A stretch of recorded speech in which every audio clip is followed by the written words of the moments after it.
What is going on, comic book familia? This is Efren Passpoint Comics. Yes, I changed my name slightly. I used to go by Passpoint One Comics, and I decided to get rid of the one. And whenever I talk to my friends on social media, they always say Passpoint. They always forget the one, and sometimes I've been thinking, why do I even have the one there? So I just decided to get rid of it. So before I go any further, whomever watches this video, I always appreciate it. Comic books, talking about comic books, TV shows, movies, statues has always been a passion of my life, and that's why I basically started this YouTube channel. And if you like it, please hit that like, subscribe, and notification button if you haven't already done so, and leave a comment. I would like to hear what you have to say about this video, if anything. So let's get going. I decided to make a trade for one of my grails. Now, obviously, I had to give up some of my grails to get a grail, so I knew that going in.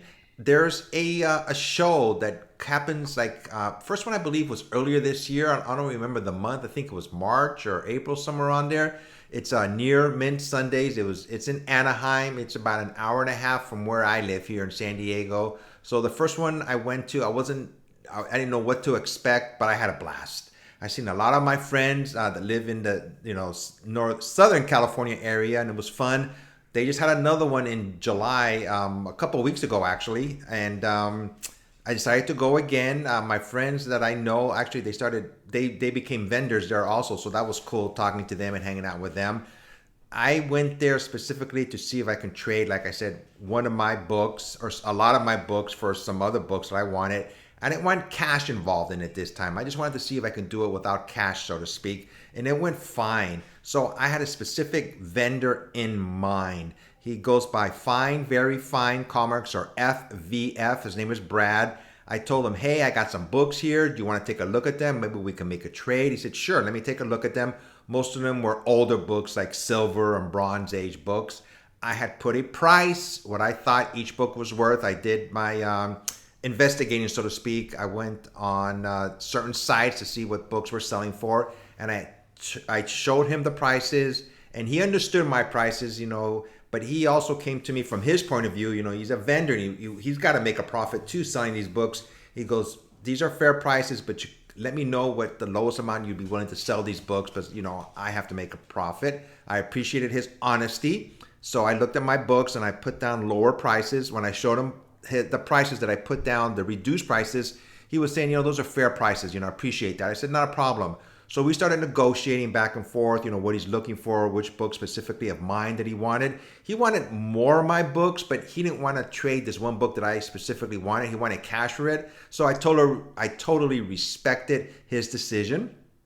But the two books that I traded, one of them was Amazing Spider-Man number 129, the first Punisher, Frank Castle, and the other one was a Hulk 181, the first full appearance of Wolverine. So I just said, if I want my book, you have to give up something to get something. So 10 years ago, I wouldn't have done this. I said, no way am I going to trade my books or sell my books. They're mine. I don't want to give them up. But as I've gotten a little bit older, I'm saying, I want my grails. And if I have other books that I have to, excuse my dog, if I have other books that I want to get, and if I can trade for them, and I do have other copies of 181 and 129, so I was cool with that. If these were my only copies, I probably wouldn't have done this trade.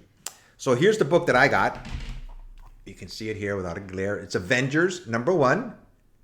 First full appearance of the Avengers. We got Iron Man, Thor, Hulk, Giant Man, and Wasp. So I wanted this book for the longest time, and his was a 3.5. And we made the trade. It was a easy transaction after we negotiated, and he even gave me some cash back to make it a little bit more equal, which I appreciated. So Brad at FVF is going to be at San Diego Comic-Con, if anybody wants to look him up, I highly recommend it. He gives honest, fair evaluation of your books, and he gives you a good price. And I'm going to bring him some more books and see how it goes.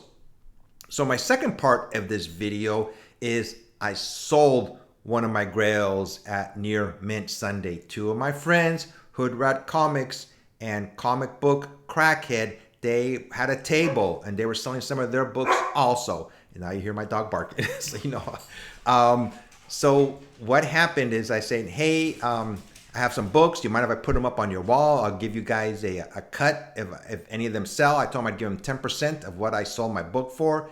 And he said, yeah. So I put about 4 or 5 of my books up there. One of them was one of my giant size X-Men, which I bought originally as a kid when it came out like in 1974 or 75.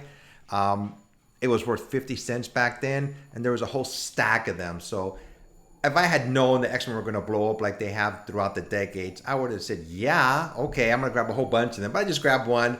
I'm okay with that. It just, who knew back then? So I had put up this giant size X-Men for $3,000. It was I believe it was a 5.0 or a 5.5 grade wise. And I wasn't even there when it sold. Hood Rat sold it for me. And I was walking around talking to other vendors, see what they had for sale. And I said, I'll be back. And he goes, yeah, okay. So when I got back, he tried to joke around with me saying, F, somebody stole your book. I'm going, come on, man, nobody stole it. He goes, no, honestly, he was kind of smiling. So I know he was just joking. So the price originally was $3,000. Of course, the person who bought it, he had cash, and cash is king when you buy comic books, in my opinion. So he offered lower than that. So they came out with an agreement of $2,600. And I was totally fine with it. Like I said, I bought the book when it first came out. So I made a good profit. Could I have made a better profit somewhere else? Maybe. But I sold the book. And I was glad that it went to somebody who seems like would appreciate it as much as I did. So from my $2,600, I gave my friends 10% of the money that I got. And that's how I sold one of my giant size X-Men. Will I make a trade again with other vendors or hopefully Brad? Yeah, I'm going to do that. I plan to bring some of my books to San Diego Comic-Con, see if I can trade for some of their books or maybe a trade cash. I'll give them cash and some of my books to get a book that I've wanted at a lower price. That's what I'm aiming for. And, that's what I've gotten. That's what I learned from this time is, like I said, you want to get a grail, you can either pay for it with cash or money, a credit card, or you can make a trade. And I'm going for trades right now because I have a lot of books that I can trade that I like them, but they say, hey, if I trade them, I'm not going to miss them completely. So next week is San Diego Comic-Con. I'm going to be going live on Instagram a lot there, talking about, my experience with San Diego Comic-Con. And until next time, everybody, this is Efren, Passpoint Comics. Got rid of the one. Be safe and take care.